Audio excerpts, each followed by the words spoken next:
यह रिश्ता क्या कहलाता है कि आज के एपिसोड में आप लोग देखेंगे कि नायरा कार्तिक के सामने होती है और कार्तिक रोता है। तो नायरा उसे कहती है कि बस कार्तिक, बहुत रो लिया, अब मुस्कुरा दो।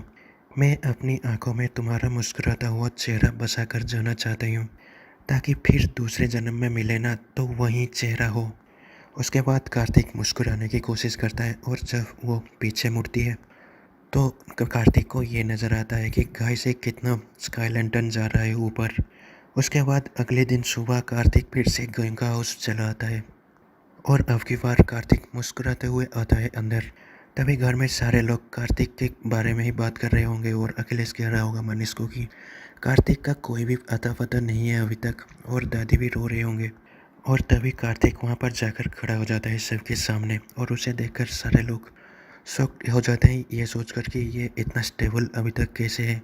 तभी कार्तिक किसी के साथ बात ना करते हुए नायरा की फ़ोटो की ओर जाता है और तभी पीछे से अक्षु रोती है और यह देखकर कार्तिक गायों से उसकी बच्ची को मांगती है और कार्तिक अक्षु को चुप करवा लेती है। यह देखकर कायरव भी बहुत खुश हो जाता है और कायरव भी अपने पापा के पास जाने की कोशिश करता है और कायरव को भी वो हक करके कहता है सारे लोगों को कि आप लोगों को अब मेरी चिंता करने की ज़रूरत नहीं है, मैं वापस आ चुका हूँ। तभी थोड़ी देर बाद कार्तिक अपने एक नायरा की गिफ्ट को पकड़ के हंसने लगता है और उसके बाद नायरा की सारे चीज़ एक एक करके एक बक्से में बंद करता है। यहाँ तक कि वो अपने नायरा की ब्रेसलेट भी एक बक्से में रख देता है। सारा चीज़ नायरा की रखने के बाद कार्तिक वो बक्स को बंद कर लेता है और रोड पे कार्तिक फिर से दौड़ने लगता है और वो अपने जान पे खेल के एक काइट को पकड़ता है जिसमें कुछ चिट्ठियाँ लिख के छोड़ा हुआ होता है। उसका पहले की स्टोरी अगर देखा जाए तो कार्तिक अपने बच्चों के साथ खेल रहा होगा और बहुत खुशी से रह रहा होगा। तभी कायरव उसके पास आएगा और कार्तिक कहेगा कि क्या करने तुम यहाँ पर आए हो। तो बंस कहेगा कि पतंग उड़ाने बिग ब्रो।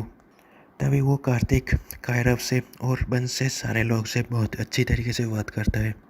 तभी दूसरी तरफ से मनीष आता है और कार्तिक को कहता है कि मुझे अक्षु को थोड़ा दो। तो कार्तिक कहता है आप तो हमेशा लेते हो। तो मनीष ये सुनकर कहता है 5 मिनट के लिए ही लेता हूँ, जब तुम बाथरूम जाते हो तभी। तभी सारे लोग आते हैं पतंग उड़ाने के लिए और कायरव नहीं आता है। तो कार्तिक पूछता है लवर खुद से, कायरव कहाँ पर गया। तो वो लोग कहते हैं कि वो तो वॉशरूम में या फिर घर में नहीं है। और ये सुनकर कार्तिक घबरा जाता है। तभी कार्तिक अंदर जाता है। वो घर के चारों ओर कैमरा फिट कर देती है और वो कैमरा के थ्रू वो चेक करता है कि कायरव कहाँ पर है। तभी जब कायरव कार्तिक को मिलेगा तब कायरव छींक रहा होगा और ये देखकर कार्तिक परेशान हो जाएगा और कहेगा क्या हुआ, तुम्हें जुकाम हो गया क्या, छींक क्यों रहे हो। मैंने बोला था तुम्हें कि बाहर खेलने मत जाया करो, लेकिन तुम सुनते ही नहीं हो। तभी कायरव कहेगा कि नहीं मुझे कुछ भी नहीं हुआ है, आप चिल करो। लेकिन फिर भी कार्तिक उसे कहेगा नहीं मैं डॉक्टर को फ़ोन करता हूँ। तभी कायरव कहेगा कि नहीं उसकी भी कोई ज़रूरत नहीं है, डस्ट से भी छींक आ सकती है ना। तो कार्तिक कहेगा कि कहाँ है डस्ट, वॉशरूम में डस्ट है क्या, मैं एयर प्योरीफायर ऑन करता हूँ, आप वहीं रखो। तभी लव कहता है अखिलेश से कि कायरव और अक्षु की छोटी छोटी बातों को लेकर भी भैया बहुत परेशान हो जाते हैं। तभी कायरव बाहर आता है और एक काइट में वो कुछ लिखता है अपने मम्मा के बारे में और वो कायरव वो काइट को पकड़ के अपने मम्मा के साथ बात कर रहा होगा। तभी बंस उसके पास आएगा और उसके चश्मा को पोंछ के पूछेगा उसे कि तेरा चश्मे फॉग क्यों हुआ था। तो कायरव कहेगा कि मैं नहीं रो रहा था, लेकिन जब मैं मम्मा से बात करता हूँ तो मेरी चश्मा फॉग हो जाता है। तभी कार्तिक कायरव को पुकारता है। तभी सारे लोग पतंग उड़ाने लगते हैं और कायरव और कार्तिक भी पतंग उड़ाने लगते हैं। तभी कीर्ति आती है और सारे लोग को हाय कहता है और कायरव को भी कार्तिक को भी पूछता है आप लोग कैसे हैं। तो कार्तिक उसे पतंग उड़ाने के लिए पुकारती है तो वो मना कर देती है और तेरे लिए ये तेरा सहना ही काफ़ी है ऐसे कहती है। तभी कीर्ति सारे लोग से मिलता है और मनीष से कहता है कि मैं बहुत कोशिश करता हूँ उसके मन में झांकने की, लेकिन वो मौका ही नहीं देता। इसलिए कीर्ति अपने माँ को पूछती है कि क्या माँ सच में भक्त में इतना ताकत होती है कि वो अपने सारे जख्म को भर देती है। तभी स्वर्णा कहती है हाँ शायद ऐसा ही है। तो कीर्ति कहता है तो फिर नाक्स मुझे क्रिस को क्यों अकेला छोड़ दिए, क्यों वो अभी तक नहीं संभल पाए। तभी मनीष ये कहता है बातों बातों में कि सबका अपना अपना दिल होता है, जैसे माँ जी और कृष्णा आश्रम चली गई तभी सोना कहती है सुरेखा से कि सुरेखा, जब तूफान आता है ना, सब तहस नहस कर देता है। किसी को उखाड़ के फेंकता है तो किसी को मार कर ले जाता है। तो ये सुनकर कीर्ति कहता है कि लेकिन हमें जिसका बहुत ज़्यादा डर था, जिसके उखड़ने का जो बहुत ज़्यादा डर था, वही आज सेटल लग रहा है। दरअसल कीर्ति कार्तिक की बात कर रहा होगा। पता नहीं कार्तिक इतनी सारा हिम्मत कहाँ से लाता है।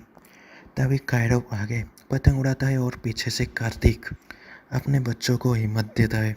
दूसरी तरफ सारे लोग पतंग खेल रहे होंगे, लेकिन अंदर गायों कचरियाँ बना रही होगी। लेकिन वो सारे कचौरी को नीचे गिरा देगा और रोने लगेगा, और वो गिरने की साउंड से सारे लोग आ जाएंगे और गायों की हलचल, मतलब वो कचरिया का ऑयल अपने ऊपर गिरा तो नहीं ना, ये सब पूछेंगे। तो गायों कहेगी मैं ट्राई कर रही थी लेकिन मुझसे बनी नहीं।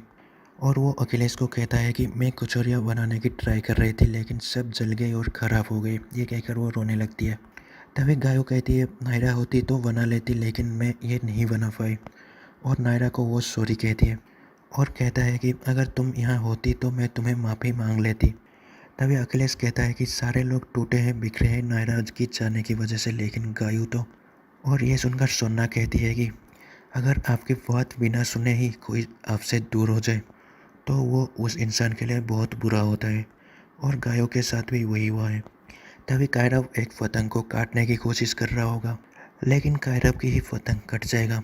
और कार्तिक को वो कहेगा कि पापा वो पतंग को प्लीज़ बचा लो, उसमें मेरा एक मैसेज है। और ये सुनते ही कार्तिक, तभी ये देखने के बाद कार्तिक वो पतंग को पकड़ने के लिए दौड़ता है, और अपने जान से खेलने के बाद भी वो पतंग को लेके आ जाता है और कायरव को कहता है कि अब की बार मैं उड़ाता हूँ और कोई भी आपके पतंग को नहीं काट पाएंगे। मैं उसके लिए जान लगा दूंगा लेकिन वो कटने नहीं दूंगा। तभी कार्तिक कहता है आपके कोई पतंग को या फिर कोई चीज़ को आपसे छीने ये मुझे पसंद नहीं है। तो कायरव समझ जाता है और कहता है कि ठीक है पापा, छोड़ दो, पतंग ही तो है। लेकिन वो पूरा कंसंट्रेट सिर्फ उस पतंग को कटवाने की रखता है। पीछे से सारे लोग उसे समझाते हैं कि छोड़ दो बेटा, पतंग ही तो है, लेकिन वो काटने पे ही उतर जाता है और एक पतंग को, और वो काटता ही रहता है। लेकिन आज के एपिसोड इतने में ख़त्म हो जाता है। लेकिन कल हम लोग देखेंगे कि कार्तिक वो पतंग को काटता है, लेकिन वो काटने की बजाय कायरव की ही पतंग कट जाती है। और ये देखकर कार्तिक फिर से टेंशन में आ जाता है और कहता है कि ये कैसे हो गया, ये तो मैं होने नहीं दूंगा। और वो फिर से जाता है वो पतंग को पकड़ने के लिए, लेकिन इस बार कायरव उसे नहीं छोड़ता है।